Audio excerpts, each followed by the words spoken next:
اس کے بعد آپ نے باجماعت تراویح نہیں کی بلکہ اپنے حجرے میں چلے گئے. تو بتائیے نبی پاک صلی اللہ علیہ وسلم سے 27 آخری تراویح ثابت ہو رہی ہے. اگر 27 کو ختم قرآن لوگ کرتے ہیں، اور غالباً آپ ختم قرآن ہی کے بارے میں پوچھنا چاہ رہی ہیں، تو ختم قرآن 27 کو کرتے ہیں، وہ تو نبی پاک صلی اللہ علیہ وسلم کی عین سنت کے مطابق ہے. آپ کا اپنا عمل جو ہے 27 کا ہے. اور باقی یہ کہنا کہ نہیں 25 کو آپ کر سکتے ہیں، آپ 23 کو بھی کر سکتے ہیں، تو آپ کسی بھی طاق رات میں کر سکتے ہیں ختم قرآن، وہ مذائقہ نہیں ہے. آپ لیکن یہ کہہ کے کرنا کہ 27 کو چونکہ بدعت ہے لہذا ہم 28 کو کر رہے ہیں، یہ لا علمی اور ناواقفیت ہے، یہ بدعت کا فوبیا ہے. بلکہ میں تو کہا کرتا ہوں کہ نبی پاک صلی اللہ علیہ وسلم کی آخری تراویح کس ڈیٹ کو تھی آپ یہ پوچھیں، تو ظاہر ہے کہ وہ 27 کی رات تھی. اور 27 کی رات کے بارے میں قرآن کی اشارے بھی موجود ہیں اور احادیث کے اندر بھی واقعات موجود ہیں کہ لیلۃ القدر جو ہے وہ مشہور اقوال کے مطابق وہ 27 کی رات ہے. اس وجہ سے بھی لوگ اس مبارک رات میں ختم قرآن کرتے ہیں، تو اس کا بدعت ہونے کا کوئی شائبہ نہیں ہے، یہ ناواقفیت اور نادانی کی بات ہے. جی نیکسٹ. ہاں جی السلام علیکم. وعلیکم السلام. میں ہیوسٹن سے بول رہی ہوں، آپ کی جی مرید ہوں. آپ کو بہت بہت مبارک دینی خیر تھی مبارک. یہ جو آپ نے نیا چینل شروع کر رہے ہیں. آپ کے پروگرام سے تو پہلے ہی ساری دنیا بہت مستفید ہو رہی ہے، اس سے اور دنیا کا بھلا ہوگا. آمین. تو مجھے ایک دو سوال پوچھنے کہ ایک تو رمضان میں کبھی بھول کے کھانا کھا لو تو روزہ کیا اس سے ٹوٹ جاتا ہے؟ اور دوسرا مجھے سوال پوچھنا تھا حضرت جی کہ یہ جو لکھا ہوتا ہے جو ہم نماز کے وہ اوقات کا کیلنڈر لاتے ہیں مسجد سے نا، اس میں جو سن رائز کا ٹائم لکھا ہوتا ہے اس سے کتنے منٹ پہلے تک ہم جو ہے فجر پڑھ سکتے ہیں؟ جی تو بہت بہت شکریہ آپ کا. جی السلام علیکم. ماشاء اللہ بہت اچھے سوال کیے آپ نے، اللہ آپ کو برکت دے. تو جہاں تک جو وہ پہلے سوال کا تعلق ہے، تو روزے کی حالت میں بھولے سے اگر کھا لیا پی لیا تو اس سے روزہ فاسد نہیں ہوتا، بلکہ لکھا ہے کہ اگر بوڑھا آدمی روزے کی حالت میں اور وہ کھا رہا ہو تو اس کو یاد بھی نہ دلائیں، کیونکہ بوڑھا ہے بیچارہ، وہ بھوک سے کھا رہا ہے، کمزور ہے، تو اس کو اللہ کھلا رہا ہے، آپ کو پریشان نہیں ہونا چاہیے، اس کو کھانے دیں. لیکن اگر جوان آدمی بھولے سے کھا رہا ہے تو اس لیے مسئلہ لکھا اس کو یاد دلا دے کہ بھئی آپ کا روزہ تو نہیں ہے، تو ہو میرا روزہ ہے، تو وہ کھانا روک دے. لیکن بھولے سے کھانے سے پینے سے تو روزہ فاسد نہیں ہوتا، روزہ بالکل باقی اور قائم رہتا ہے.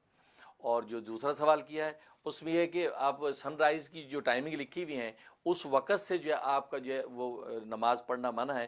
اس سے پہلے 2 منٹ پہلے بھی اگر آپ کی نماز 2 منٹ میں ختم ہو سکتی ہے صرف فرائض و واجبات پوری کر کے، آپ 2 منٹ پہلے بھی پڑھ سکتے ہیں، تو اس میں کوئی مذاکرہ نہیں. جو ٹائمنگ لکھی ہوئی ہے اس وقت سے سٹارٹ ہوتا ہے، اس وقت سے آپ جو ہے وہ تقریباً 5-6 منٹ تک آپ نماز نہ پڑھیں، کیونکہ وہ طلوع شمس کا مکروہ وقت ہے. اس کے بعد آپ پڑھیں گے تو قضا ہوگی، لیکن اس سے پہلے ادا کرنی ہے تو 2 منٹ سے بھی پہلے 2 منٹ میں بھی آپ ادا کر سکتے ہیں، اس میں کوئی مذاکرہ نہیں ہے. جی نیکسٹ. السلام علیکم مفتی صاحب. وعلیکم السلام. میں آپ کا مرید عاطف نیو یارک سے بات کر رہا ہوں. جی اچھا ماشاء آپ کو اللہ رمضان مبارک. خیر آپ نے مبارک. جو نیا پروگرام شروع کیا ہے بہت اچھا ہے، اللہ تعالیٰ آپ کو اس کا اجر دے. اس آمین سے ہماری اور ہمارے بچوں کی بہت رہنمائی ہوتی ہے. ماشاء میرا آپ سے ایک سوال ہے. جی بہت سے بہن بھائیوں کو قرآن پاک پڑھنا نہیں آتا، آپ کوئی ذکر بتا دیں جو اسپیشل رمضان میں پڑھتے رہیں. حضرت صاحب آپ کا بہت شکریہ، آپ کا سایہ ہم پہ سلامت رہے. آمین. آمین. ماشاء اللہ آپ نے تو بہت ہی جو ہے وہ زبردست سوال کیا ہے، بہت عمدہ سوال کیا، اور واقعی بہت لوگوں کی ضرورت ہے کہ قرآن کریم پڑھنا آتا نہیں ہے. تو پہلی بات تو یہ کہ ان کو قرآن کریم پڑھنا سیکھنا چاہیے. اللہ کا کلام ہے اور اللہ کے پاس جانا ہے، اور اللہ کل کو پوچھے یار تم نے میرا کلام ہی نہیں سیکھا. آج انگریزی سیکھتے ہیں، فرینچ سیکھتے ہیں، اور جناب کیا کون سی زبانوں پہ جناب پریکٹسیں ہو رہی ہیں، لیکن اللہ کے کلام پہ کوئی پڑھانے والے قاری حافظ بھی جگہ جگہ موجود ہیں. تو سب سے پہلی کوشش تو یہ کہ قرآن کریم سیکھیں. اور دوسری بات یہ ہے کہ اگر نہیں پڑھا ہوا، بوڑھے ہو گئے ہیں، بوڑھے فرتوت ہیں، پڑھنے کی عمر بھی نہیں ہے، زبان بھی موٹی ہو گئی، عقل بھی کام نہیں کرتی، تو اس پر مجھے واقعہ یاد آیا کہ ایک بڑے میاں بوڑھے تھے اور وہ قرآن کریم ان کو پڑھنا نہیں آتا تھا. تو وہ روزانہ قرآن کریم کی ایک ایک آیت پہ انگلی پھیرتے تھے اور کہتے اللہ میں اے بھی حق ہے، اللہ میں اے بھی حق ہے، اللہ میں اے بھی حق ہے. تو وہ بسم اللہ الرحمن الرحیم پڑھتے رہتے تھے، ایک جو انگلی پھیرتے رہتے تھے. تو کہتے ہیں جب ان کا انتقال ہوا تو اللہ تبارک و تعالیٰ ان کی بخشش کر دی. تو وقت کے ولی نے خواب میں ان کو دیکھا کہ بھی تمہارا کیا ماجرا ہوا. کہا کہ اللہ تبارک و تعالیٰ کے سامنے جب پیشی ہوئی تو اللہ تبارک و تعالیٰ کو میری یہ ادا پسند آ گئی کہ تجھے قرآن پڑھنا آتا نہیں تھا لیکن ایک ایک آیت پہ شہادت انگلی پھیر کے اللہ کی گواہی دے رہا ہے اللہ میں اے بھی حق ہے، اللہ میں اے بھی حق ہے. تو کم از کم اتنا کرے قرآن کھول کے روزانہ اس کو یہی کام کر لیں. قرآن دیکھنے کا ثواب ہوتا ہے کیونکہ پڑھنے جب دیکھ کے پڑھیں گے تو آپ قرآن کریم کو دیکھ رہے اس کا بھی اجر ہوتا ہے. تو قرآن کھولیں اور وہ انگلی پھیرتے جائیں، کہو جی اللہ میں یہ بھی حق ہے، تو یوں کر کے قرآن ختم کرتے رہیں. اور تیسری بات یہ ہے کہ سب سے افضل ذکر لا الہ الا اللہ محمد رسول اللہ صلی اللہ علیہ وسلم کا ہے. یہ کلمہ جو ہے وہ کثرت سے پڑھیں، کم سے کم جو ہے وہ صبح شام 500 دفعہ جو ہے یہ کلمہ ضرور پڑھیں. اگر 2000 مرتبہ یہ کلمہ روز پڑھ لیں تو دی بیسٹ. لا الہ الا اللہ محمد رسول اللہ صلی اللہ علیہ وسلم، تو درود شریف بھی ساتھ ہو جائے گا. یہ کلمہ کثرت سے پڑھیں، اس سے بہتر اور کوئی کلمہ نہیں ہے. باقی سب کلمے اس سے نیچے ہیں کیونکہ حدیث میں آتا ہے افضل ذکر لا الہ الا اللہ، سب سے افضل ذکر لا الہ الا اللہ ہے. اس کا اہتمام کریں، انشاءاللہ قرآن کریم کا الٹرنیٹیو کسی بھی درجے میں پورا ہو جائے گا. اللہ سے دعا ہے کہ اللہ تبارک و تعالی جو ہے عمل کرنے کی توفیق عطا فرمائے. اور حقیقت یہ جیسے میں نے عرض کیا کہ یہ تو بادشاہوں کے بادشاہ کا کلام ہے. جب بادشاہوں کے بادشاہ کا کلام آپ پڑھیں گے، اور قرآن کریم پڑھنا تو اللہ سے باتیں کرنا ہے، اور آپ اللہ سے باتیں کرنا چاہیں تو جلدی سے آپ قرآن اٹھائیے اور تلاوت شروع کر دیجیے. اس لیے قرآن کریم سیکھیں. اور آج کل تو یہ میڈیا کا دور ہے، الیکٹرانک میڈیا ہے، جگہ جگہ قرآن کریم سننے کو بھی ملتا ہے اور یہ پڑھنے کو بھی ملتا ہے، سیکھنے کو بھی ملتا ہے. اس لیے قرآن کریم سیکھنے کی کوشش کریں. اور رمضان کا مہینہ تو ہے ہی قرآن کا مہینہ. اللہ تبارک و تعالی قرآن کے حقیقی جو ہے وہ ایک تعلق اور شغف عطا فرمائے اور تلاوت کا نور ہمیں نصیب ہو. تو ناظرین، وقت ختم ہوا چاہتا ہے، اگلے وقت کے لیے ہمیں اجازت دیجیے. آپ کے بھی کوئی سوالات رہ گئے ہوں، آپ ای میل جو ہے ہماری جو ہے اسکرین پہ جو آ رہی ہے اس ای میل کے ذریعے سے بھی پوچھ سکتے ہیں، اور ہم سے آپ جو ہے پروگرام میں سوال بھی کر سکتے ہیں. قرآن سنت کی روشنی میں انشاءاللہ اس کا ہم جواب دیں گے. اللہ تبارک و تعالی آپ سب کو سلامت رکھے. اجازت دیجیے. السلام علیکم ورحمۃ اللہ.